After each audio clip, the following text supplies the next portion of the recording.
इदम शब्द हम पढ़ रहे थे। इदम शब्द के में हम अब आज जो इमो है इमो से प्रारंभ करेंगे। इमो में क्या है, इदम शब्द से अर्थवत धातु प्रत्यय प्रातिपदिकम से वही प्रातिपदिक संज्ञा करने के बाद में क्या होगा, द्वित्व की विवक्षा में प्रथमा विभक्ति हो जाएगी। प्रथमा विभक्ति के द्विवचन में स्वजस अम और सस से ओ करने पर इदम ओ ये बनाना। त्यजादि नाम है सूत्र से मैं के स्थान पे ए होने से इद ए ओ। इस अवस्था में अतोगुणीय सूत्र से क्या है, डकार घटित आकार और मैं स्थानिक आकार दोनों के स्थान में प्ररूप करने पर इद औ। यहाँ 10 से सूत्र से द के स्थान में क्या हो जाएगा, मैं हो जाएगा द के स्थान पे, जो इद का जो द है। वृद्धि रेची सूत्र से इम औ, इम का जो मैं का ए और औ के स्थान पर वृद्धि रूप एकादेश करके क्या बनेगा, इमौ रूप बनेगा। इमे कैसे बनेगा, इमे में भी क्या होगा, इदम शब्द से प्रातिपदिक संज्ञा बहुवचन की विवक्षा में प्रथमा, बहुवचन में स्वजस अमोरसस इत्यादि सूत्र से जस विभक्ति इदम जस। ऐसी स्थिति में तदादि नाम है सूत्र से मैं के स्थान पर अत्व एवं अतो गुणी सूत्र से प्ररूप कर इद जस।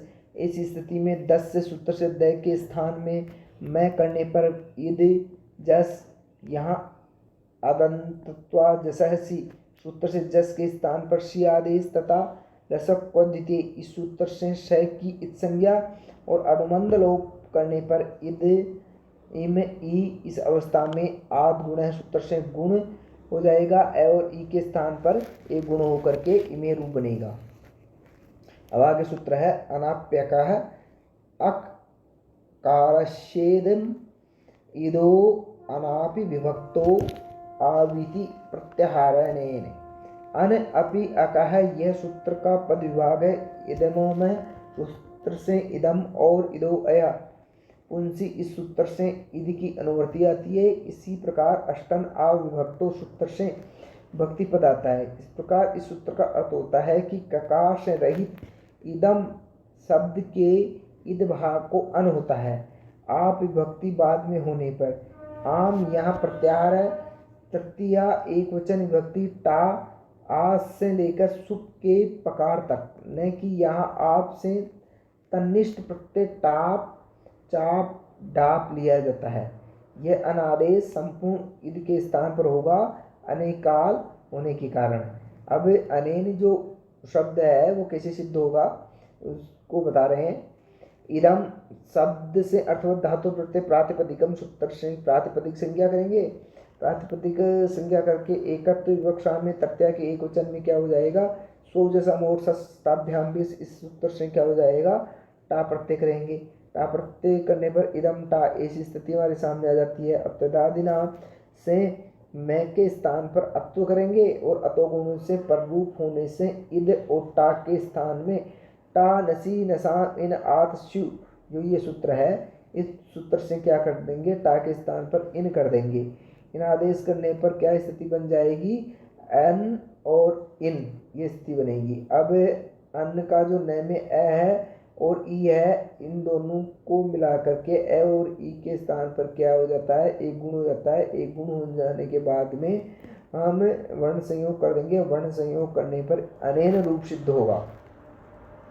अब आगे सूत्र है हलिलोप है अक कारश्चेदम इदो लोप आप हलादो ना अनर्थ के अलो अंत्य विधिर अनभ्यास विकारे। इस सूत्र का अर्थ है कि प्रकृत सूत्र में हली में सप्तमी है, ये विभक्ति का विशेषण है।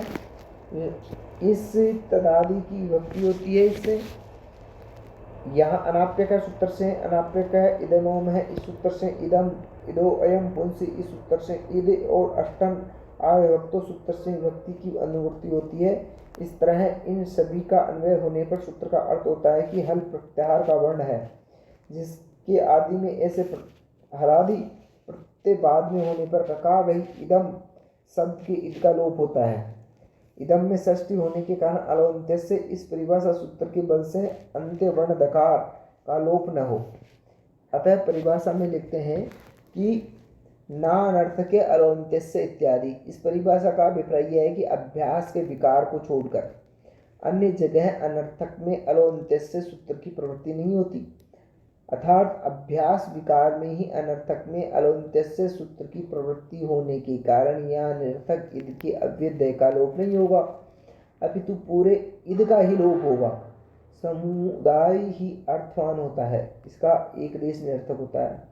उदाहरण, इदम शब्द के तथ्य एकवचन में भ्याम विभक्ति तदादि नाम सूत्र से मैं को अत्व प्ररूप होकर के इद भ्याम, यहाँ पर इस परिभाषा की सहायता संपूर्ण इद का लोप करने पर अभ्याम ऐसी स्थिति आएगी। थैंक यू, आज के लिए इतना ही, बाकी कल कर पाएंगे।